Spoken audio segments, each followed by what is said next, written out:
खेल हो गईल, कवन खेल हो गईल।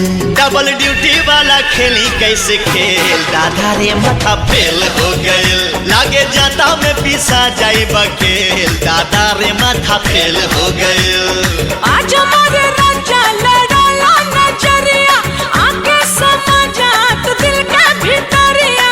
ए रानी मनवा में धीर तनी धारा, बात माना कुछ देर सबर तू करा। अरे दहिया से दहिया के मेल हो गईल। खेल हो गईल, कवन खेल हो गईल।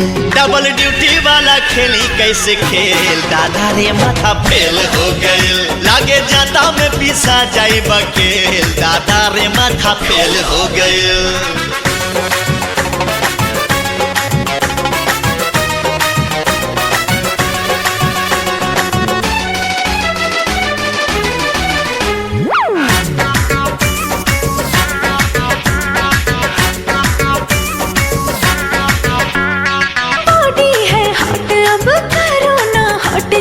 इंजन मोहब्बत का करो इसे काट जी।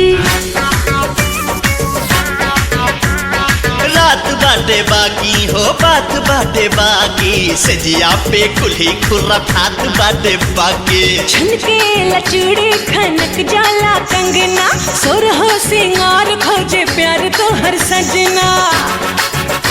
अरे भागला ऐसे जैसे जेल हो गए। खेल हो गईल हो, कवन खेल हो गईल। डबल ड्यूटी वाला खेली कैसे खेल, दादा रे माथा फेल हो गईल। लागे जाता में पिसा जाई बकेल, दादा रे माथा रे फेल हो गईल।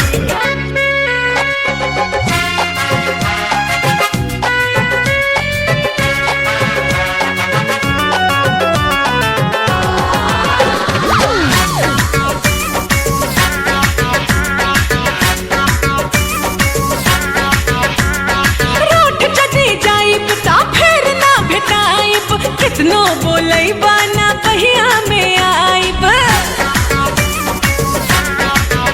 हारू सबूत बहिया में तान ले हब तो होके, किस लेके करवा में बांध ले हब तो होके। ना जाने कैसा तू है हसबैंड, बाहों में आ जाओ कर दो ट्रेंड।